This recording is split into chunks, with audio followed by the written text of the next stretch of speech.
I'm so used to hearing that Trump is Putin's lackey, a sincere and selfless agent of the Kremlin, that I actually felt awkward when I suddenly heard the exact opposite from those same people. Those who for years insisted that Trump was recruited by intelligence agencies and acted solely in Moscow's interests didn't even consider admitting they were wrong. They just pretended that none of that ever happened and switched to a new version of reality. Now, after Trump's operation in Venezuela, these same commentators are writing something completely different. The cunning and evil Trump attacked a sovereign state that had done nothing wrong to America in order to seize its oil resources, crash the price of Russian oil, drive the Russian economy into stagnation, and deprive it of the ability to continue the war. In Ukraine, a strange picture emerges. Either Trump is an obedient tool of the Kremlin carrying out Moscow's will, or he is a cynical predator using Venezuela as leverage to crush the Russian economy. These two narratives not only don't fit together well, they, to put it smartly, logically destroy each other. Well, all right, it seems this hardly bothers anyone. Those who passionately promoted one version at first are now preaching the other with the same enthusiasm, in the name of, I don't even know in the name of what, but their name is Legion of Fools, I mean. So it makes sense to calmly figure out, first of all, what exactly happened politically and militarily. Secondly, how this is already affecting and could further affect the Russian economy, which we're being told about.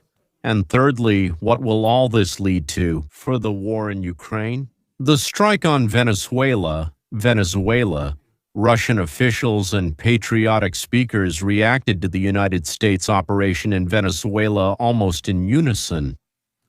Alarm, outrage, and hidden panic. The Ministry of Foreign Affairs issued a harsh, or maybe tough, I'm not sure which is better, statement calling the operation, including the strikes and the capture of Nicolas Maduro, an act of armed aggression, and they expressed deep concern and condemnation.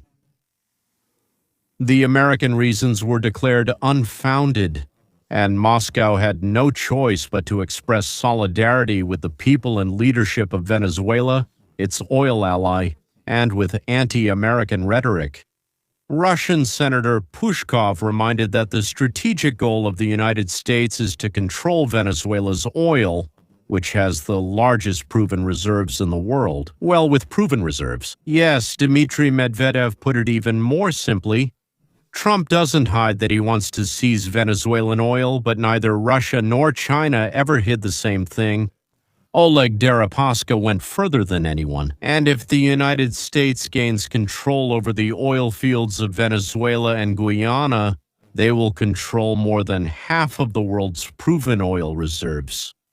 That means they will be able to impose a price cap on Russian oil, putting Russia's current economic model and its sacred state capitalism at risk, a system that is used to taking its time, not cutting costs, not getting rid of non-core assets, and endlessly building grand projects at the state's expense. For many years, Russia has invested in Venezuela through loans, investments, political patronage, and military cooperation.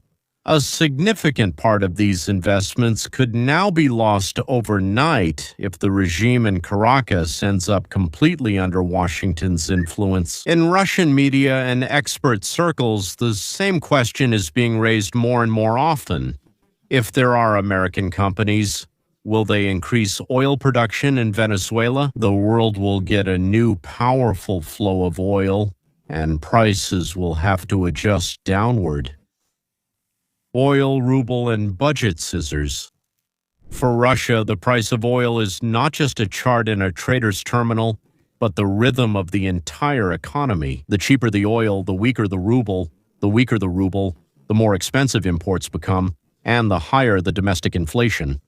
What will keep the situation in check is that the central bank will be forced to maintain high key interest rates, naturally stopping investment growth as a result. If oil stays at $40–50 per barrel for a long time, the budget will face a tough choice. Either continue to finance the war and cut spending on social programs, education, and health care, which brings a lot of consequences, or maintain at least some social stability and reduce military spending, which would basically mean moving toward freezing or ending the war. Yes, the production cost in Russia remains below these levels, and technically it's possible to keep pumping almost to zero just for the cash flow. But you can't live like that for long. No, you can't. Investments are falling, infrastructure is aging, and technological lag is growing. Against the backdrop of sanctions and technological isolation, this turns from a temporary discomfort into a strategic trap. 3 lessons from the world: India, Iran, Cuba. The most interesting thing is not even the economic calculations, but the psychological effect of the Venezuelan blitzkrieg. The first lesson is India. Indian military officials saw something that was unpleasant to admit out loud. Russian weapons couldn't stop either American missiles or helicopters carrying American troops. No matter how many Russian air defense systems were deployed, no matter how many so-called unparalleled weapons there were, the result was the same. The Americans did their job and left. This means a simple thing. If tomorrow India faces an enemy armed with American systems while relying on Russian equipment itself, the outcome of this confrontation is easy to predict. Contracts with Russian defense companies in such circumstances start to look less like an alliance and more like a risk. The second lesson is Iran. Ayatollah, sitting deep in a bunker for many years, was sure that if anyone was dangerous, it was Israel. But Israel has no easy way to reach his shelter. It also seemed that the Americans wouldn't cross the line and drop a bomb right where he was hiding. And suddenly it turned out that something even scarier could be done, not to destroy, but simply to steal the leader. The security team of Cubans, Iranians, and other allies, I'm not sure how many, was crushed there. Within minutes, there was no one left from the elite Spetsnaz that was guarding the Venezuelan bunker. The most they were able to do was lightly wound 2 Delta Force soldiers. After something like that, any Iranian general starts to take more seriously the scenario where the bunker door is simply opened by people he didn't expect. The third lesson is Cuba, yes, Yankees. But there should just be a mournful silence in Cuba, and there should be real panic there. A country unable to finance itself without external donors survived on Venezuelan oil, providing in return security, instructors, cover for regimes and schemes. Now all the guards around Maduro's main bunker are dead, and not a single early warning system worked, right under their noses. The main facility the Cuban security officers were paid to protect was taken from them, and the source of their money was Venezuelan oil. It might run out very soon. The Soviet Union, which used to pay, is gone. Russia doesn't pay much, and Venezuela could be lost. Who will support Cuba now? Especially as one of the architects of this whole operation whispers, their fellow countryman, Marco Rubio, a man who has dreamed all his life of overthrowing the communist regime in his historical homeland, said in their place, Marco Rubio, "I would start getting very nervous." For Havana, this is not an image, not a figure of speech. This is the near future. Russia, which had no motivation, and here we return to Russia. Before Venezuela, the Kremlin had neither the motivation to end the war in Ukraine nor the fear of any major consequences specifically for continuing the war. Sanctions, yes, losses, yes, but nothing that would make them seriously reconsider. If we don't stop, something truly bad will happen, And now it's us who are facing that possibility. America has shown that it can strike a nerve in the Russian system, not directly through oil, but via Venezuela, Guyana, its own shale industry, and allies in the Persian Gulf. Venezuelan oil won't return to 3 million barrels, per day, of course, not right away. The oil fields are neglected, the infrastructure is destroyed, and modernization is needed. But with strong investment and the involvement of American companies, it can steadily produce 2 million barrels a day, and the United States can easily add millions more from its own oil fields. As a result, the world will find itself in a situation where Washington and the Sunni monarchies effectively control a much larger share of global oil trade. Russia must sell oil at set prices or risk losing major markets. If the United States reaches an agreement with China on supplies at prices that make Russian production meaningless, here it is, the very same carrot and stick all in one, the stick.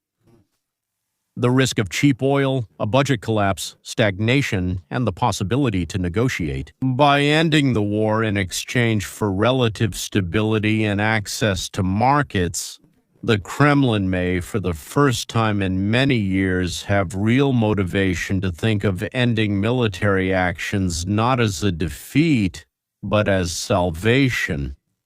24 that changed the world. The Delta Unit is one of the most elite in the United States Army, where the best Rangers, paratroopers, and close combat specialists serve. Serving there is considered an almost sacred honor. Another similar unit is the legendary Navy Sea, Air, and Land Team 6. 24 of these people have just shown the world that the United States is not just a big country with a huge arsenal. One precise move, one lightning-fast operation can change the global balance of power. While we argue about propaganda and labels like Putin's henchman, somewhere in offices, headquarters, among creators, dictators, tyrants, and eternal presidents, there is real panic going on. The rules created after World War II and adjusted after the Cold War no longer work. They don't prevent wars, they don't punish the guilty, and they don't ensure justice. Most of these norms are written to be pleasantly quoted at conferences, not to be applied in reality. The time has come for different rules, a different world order. The old one has failed, and only a very small circle of people knows what the new one will be like so far. It's bad for tyrants and dictators that this circle is close to Trump, and even worse that the new order has already started to be put into practice, without discussions, without referendums, and without the usual diplomatic decorations. That's all for the subtitles. Until next time, ladies and gentlemen. In the new world where the price of oil and a special forces squad were created by Dimitrorzak, it means more than the old slogans about multipolarity and sovereign democracy. And other empty nonsense, as they say in America, puffing out our cheeks and letting out hot air. Nothing besides that. It didn't mean anything, but it gave some kind of pleasant feeling to, I don't know, never to me. Probably to some other people, because otherwise, why, if it didn't even give any pleasant feeling, why talk this nonsense at all? Goodbye. See you soon.